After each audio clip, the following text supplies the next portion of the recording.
안녕하세요. 법무법인 시우의 김대현 변호사입니다. 오늘 제가 다룰 주제는 가장 많이 질문받는 그런 것들 위주로 제가 오늘 한번 선정을 해봤는데, 혹시 팀장님 좀 짐작이 가시나요? 부동산에 혹시 관련된 내용이요? 그렇죠. 일단은 요즘에 부동산이 가장 핫한데, 부동산 중에서도 요새 거의 모든 사람들이 겪는 문제가 있어요. 힌트를 좀 드리자면, 새 들어 사는 분들은 거의 제가 봤을 때 열에 8, 9분 다 이 문제가 골머리를 썩는 것 같아요. 그렇죠. 전세 자금이라고 해도 되고, 정확히 말하면 전세금 반환이죠. 이제 새가 끝나서 전세 기간이 끝나가지고 나 이제 돈 받고 나가야 되잖아요. 지금 문제가 뭐냐면 집값이 계속 낮아지고 있고 전세가도 낮아지고 있다 보니까 기존 보증금이 3억이었다고 하면 이제 새로 오는 사람이 주는 돈은 2억밖에 안 돼요. 그러니까 임대인이 자기 돈 생돈 1억 나가게 생겼으니까 이 부담을 감당을 못하는 거죠. 그래서 반환이 안 되니 법적으로 분쟁이 많이 발생을 해요. 그래서 공통적으로 물어보는 게, 일단 변호사 상담까지 필요한지가 좀 의문인 분들이 많고, 그리고 좀 의문인 분들은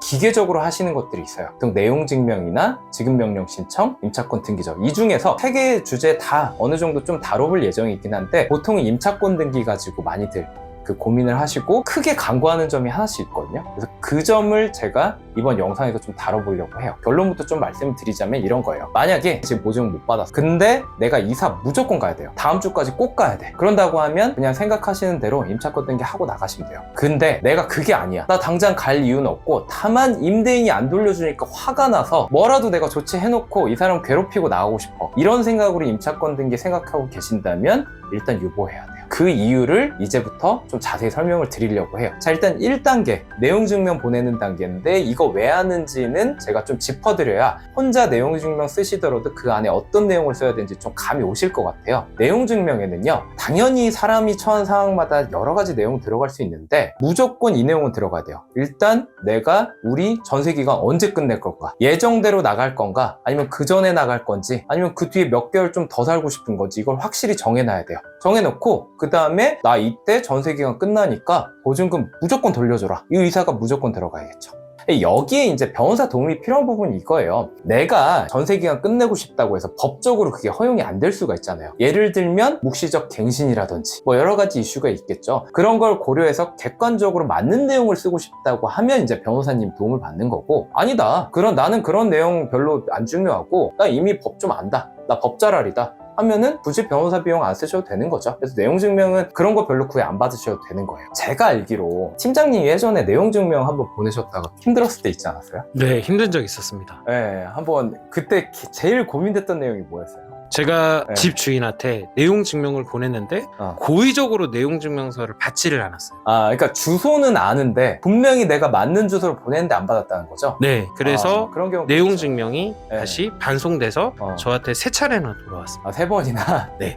알겠습니다. 일단은 주소를 아예 모르신 분들도 있거든요. 그런 경우부터 좀 설명을 드려볼게요. 주소를 내가 아예 모른다, 그래서 자꾸 뭐 폐문부재나 주소 불명으로 반송이 된다고 하면, 우리가 이제 주민센터 가서 주민등록법 29조 2항 임대인의 주민등록 초본을 받는 방법이 있고, 초본을 받으면 이 사람 주소 변동 내역이 나오니까 현주소지가 나오겠죠. 그래서 보내면 되는 거고, 지금 팀장님처럼 주소지를 알고 있다, 근데 이 사람이 그냥 집을 일부러 비우면서 안 받는다 라고 하면, 하다 안 되면 민법에 의사표시의 공시송달 제도라는 게 있어요. 이 사람이 고의적으로 자꾸 안 받아서 내용증명이 돌아오니까, 이런 이제 부득이한 경우라고 한다면, 현실적으로 이 사람이 봐서 이걸 받고 읽은 건 아니야, 하지만 마치 받은 것처럼 간주하는 제도가 있거든요. 그런 걸 활용하는 방법이 한 가지가 있겠죠. 그래서 이런 여러 가지 좀 대안이 있다. 그럼 내용증명을 뭐 여러 가지 방금 말씀드린 대안 통해서 보냈다고 합시다. 보내면 어떻게 돼요? 제가 아까 전세기간 이때 끝내고 싶다, 이때 나 보증금 무조건 받아야 된다, 이 의사표시를 분명히 하라고 했죠. 그럼 이게 전달됐다고 가정을 하는 거예요, 지금은. 그럼 그 상황에서는 아까 잠깐 말씀드린 지급명령 신청이란 걸 사람들이 흔히들 해요. 근데 이거를 왜 다들 선호를 하느냐면, 만약에 민사소송을 갔다고 쳐봐요. 팀장님 입장에서 가장 고민되는 게 뭐예요? 전세금을 돌려받을 수 있느냐 없느냐가 그쵸? 사실 제일 근데 중요하죠. 그 이전에, 그거는 우리가 이겼을 때 얘기고, 이기기까지의 과정에 시간이 들죠. 그다음에 변호사 비용 들죠. 그리고 나 지금 생업이 있고 한데 일하다 말고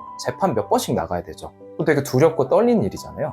네, 그쵸? 맞아요. 복잡한 절차 없이 뭔가 어차피 뻔한 내용인데 보증금 돌려줄 때 됐는데 안 줬다 이거잖아요. 뭐 다툼이 뭐가 있어. 여기서 그냥 빨리 승소 판결 받는 방법이 뭔가 필요하잖아요. 그때 필요한 게 지급명령 결정이라는 거예요. 여기 제가 말씀드린 거에 그 개념이 다 녹아있는 거지. 다툼이 하나도 없어요. 너무 명백해 라고 하면 그런 재판 절차 다 던져버리고 그냥 간이하게 내 일방적 신청으로서 지급명령 결정이란 걸 마치 승소 판결과 똑같은 효력을 가지는 지급명령 결정을 받도록 하는 거죠. 그러면 너무 간단하고 좋잖아요. 그래서 사람들 다 이걸 쓴단 말이에요. 이걸 신청한단 말이에요. 근데 함정은 다툼이 없어야 돼요. 그러니까 객관적으로는 나중에 가서 다툼이 없는 걸로 밝혀진다고 해도 일단 임대인이 물타기를 하면서 나 이미 보증금 줬다, 아니면 조금이라도 내가 이미 돌려줬다, 이런 식으로 다투기 시작하면 지급명령 결정이 안 나와요. 결정은 금방 나오는데 이게 임대인한테 이제 송달이 될 거 아니에요. 그때 이의 제기를 하는 순간 이게 실효가 돼요. 정식 재판으로 회부가 되는 거죠. 그러면 처음부터 정식으로 민사소송 제기한 거랑 달라질 게 없는 거예요. 보통은 이걸 잘 모르고 지급명령 신청 넣으면 뭔가 승소 판결 비슷한 게 나온다더라 해서 그냥 넣고 아무 고민 없이 그냥 기다린단 말이에요. 두 번째 함정 뭐냐면 14일이면 뭔가 확정될 것처럼 다들 알고 있거든요. 그래서 2주만 기다리면 되겠네? 이 생각을 한단 말이에요. 처음 2주라는 게 언제부터 카운트가 시작되느냐를 보통 다들 간과해요. 지급명령 결정은 금방 나오는데 이 결정문이 임대인한테 송달이 되고 이 사람이 받아봐야 14일이 카운트가 시작되는 거예요. 아까 말씀하셨잖아요. 주소를 모른다, 고의로 안 받는다, 이래버리면 이 결정문을 이 사람이 안 받게 되니까 자꾸 지체되겠죠? 어떤 식으로든 우리가 특별 송달이든 해서 신청하는 방법이 있는데 그만큼 지체가 될 거 아니에요. 이 기간이 2주보다 훨씬 더 길어지는 거죠. 그래서 보통 이제 지급명령 신청에서는 간편한 절차긴 하지만 임대인이 작정하고 다투거나 아니면 결정문 송달을 회피하면 지금 이게 간편하지가 않을 수 있다. 보통 이걸 많이 간과를 한다고요. 마지막으로 남은 게 3단계 임차권 등기 명령인데 오늘 영상에서 이제 가장 중점적으로 다뤄보려고 했던 주제잖아요. 이사 온 첫날에 이삿짐센터 도움받아서 짐을 풀어요. 그러면 뭐부터 합니까? 동사무소, 주민센터 찾아가서, 요즘에 이제 온라인으로 하는 방법도 있는데 주민센터 간다고 하면 전입신고를 하면서 확정일자를 받아요. 확정일자를 받으면 내가 언제 이사 왔는지, 언제 확정일자를 받으러 왔는지 일자가 찍혀요. 근데 이걸 받는 이유는 그거예요. 나중에 혹시라도 임대인이 전세금을 못 돌려줘요. 결국 임대인이 가지고 있는 가장 주된 재산이 이 임차 목적물이겠죠. 이 집이겠죠. 그럼 이게 경매로 넘어갈 거 아니에요. 이게 얼마 안 된다고 해봅시다. 경매 가서 팔았는데 이게 얼마 안 돼요. 여기서 돈 받아야 되는 사람들이 너무 많아. 임대인에 대한 채권자가 너무 많은 거죠. 내가 한 10번째로 돈 돌려받는 입장이면 받아도 조금밖에 못 받을 수 있겠죠.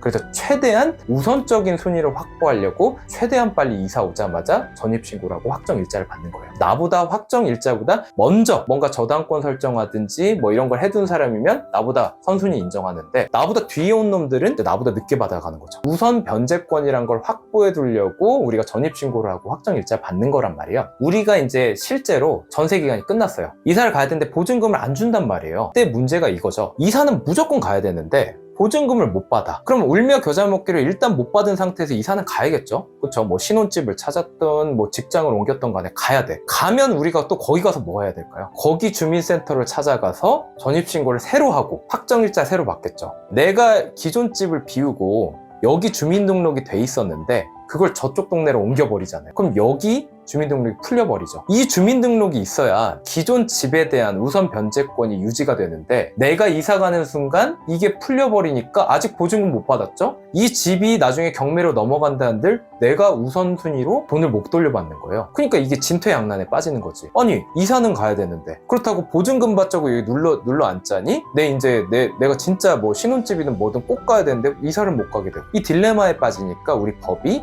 임차권 등기제도라는 걸 마련을 해서 비록 전입신고 딴 데 옮기고 새로 하고 확정일자도 다른 데 받겠지. 원래는 이 우선변제권이 없어지는 게 맞는데 임차권 등기를 하고 나면 마치 이게 계속 유지되는 걸로 우리가 봐줄게. 우리가 인정을 하는 게 임차권 등기제도라는 거예요. 보통 사람들이 보증금 못 받았네? 근데 난 무조건 이사를 가야 돼 라고 하면 임차권 등기 신청하면 되지 뭐, 이렇게 생각을 해요. 만약에 안 받고 임차권 등기 해둔 상태에서 이사를 갔어요. 이 집이 경매로 넘어가야만 거기서 우리가 조금이라도 건질 거 아니에요. 근데 문제가 뭐예요? 지금 상황을 보면 집값이 엄청 낮아지고 있다고. 경매에 맡겨서는 우리 보증금 회수가 안 된다는 거예요. 그러니까 뭔가 임차권 등기만 믿고 그냥 우리가 이사를 갔다가는 이거 돈 뗄 염려가 너무 크다는. 나머지 한 가지 방법은 뭐예요? 뭔가 법적으로 우리가 조치를 취하는 건 아니겠지만 현실적으로 임대인과 임차인이 모색할 수 있는 방법은 아마 이미 임대인이 전화로 이런 얘기 했을 겁니다. 나 이제 나가야 되니까 돈 돌려주세요 라고 하면 미안한데 신규 임차인 새로 구해다가 내가 보증금을 받아야 돌려줄 수 있다. 그러니까 너 함부로 이사갈 생각 하지 말아라. 이런 얘기 할 거거든요. 근데 여기서 보통 감정이 상한다는 거죠. 네가 뭔데 내가 전세기간 계약서상 이때 나간다고 그래가지고 끝났지. 보증금 내가 그때까지 기다릴 의무도 따로 없지. 근데 네가 뭔데 이걸 기다렸다 나가라고 해? 나도 내 일정이 있고. 그런 식으로 얘기하면 적반하장 돈을 못 돌려주는 입장에서 어떻게 보면 채무자인데 나한테 굽신굽신은 못할 망정. 이렇게 나오니까 감정이 상해서 임차권 등기 홧김에 한다고요. 근데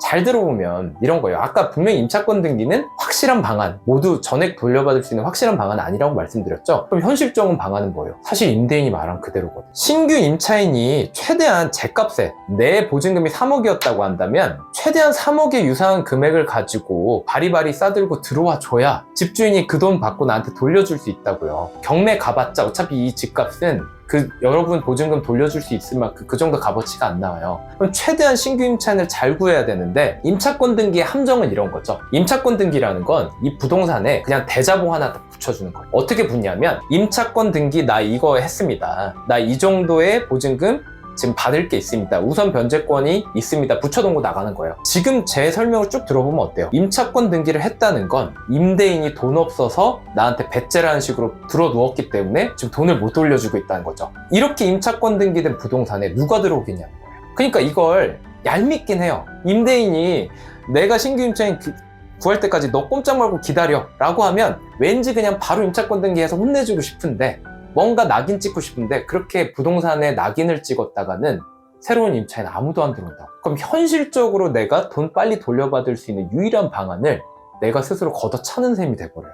이게 함정이라는 거예요. 그러니까 여기서 감정이 상해서 그냥 인터넷에 임대인 이거 죽여 말어 하면서 그냥 상담을 구하고 임차권 등기란 거 하시면 됩니다. 그냥 이것만 보고 그냥 여느 유튜브에 나와 있는 것처럼 임차권 등기 혼자 하는 법 보고 그냥 막 했다가는 내가 유일하게 돈 돌려받을 수 있는 그 구멍을 내가 스스로 틀어막는 셈이 됩니다. 근데 내가 임차권 등기를 하는 법은 누구나 알아요. 근데 이거를 왜 하는지, 하면 법적 효과가 어떻게 되는지, 나한테 미치는 영향은 뭔지 충분히 고려하고 하는 사람이 거의 없더라는 거예요. 사실 임차권 등기라는 게 이거에 관해서 다루고 있는 블로그도 많고 유튜브도 많고 너무 많은데 그럼에도 불구하고 영상을 새로 찍는 이유가 이런 점 때문이거든요. 상담을 해보니까 사람들이 자기 팔자를 자기가 꼬는 경우가 많더라. 좀 속된 말로 좀 세게 표현하자면 그렇다는 겁니다. 자, 여기까지가 이제 이번 영상의 이제 중요 내용은 다 말씀을 드린 건데 여기까지 듣다 보면 분명히 이제 보시는 분들 입장에서는 그러면 어쩌란 말이냐? 그럼 너 대안이 있어? 라는 생각이 들 수밖에 없어요. 저도 그렇다고 해서 아직 여러분들이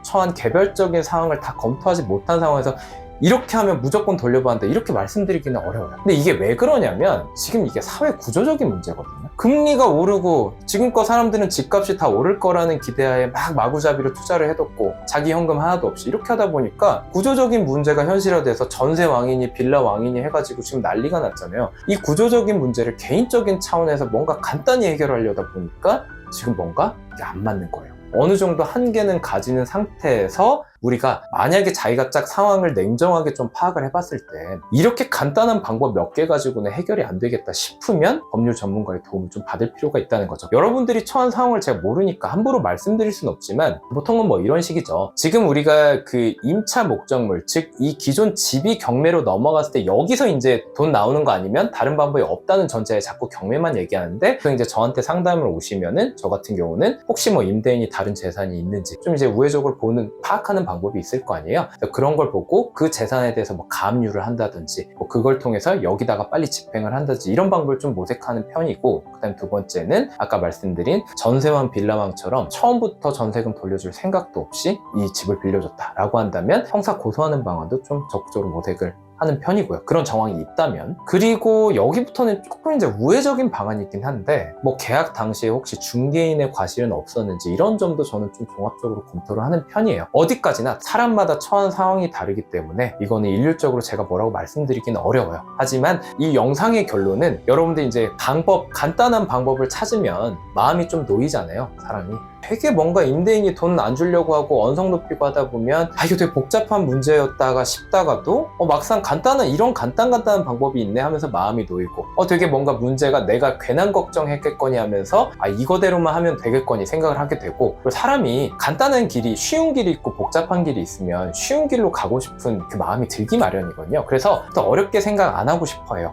그래서 자꾸 임차권 등기 그냥 하시고 지급명령 신청 그냥 하시는데 생각보다 그게 간단히 해결되지 않을 문제일 수 있다는 거, 그 정도는 알고 어느 정도 우리가 조치를 취해야 된다는 거죠. 이 영상을 통해서 그런 내용 정도는 좀 얻어 가셨으면 좋겠습니다. 아무쪼록 지금 겪고 계신 여러 가지 고민거리가 있다면 최대한 원만히 해결이 되시길 바라면서 오늘 영상은 여기까지 하도록 하겠습니다.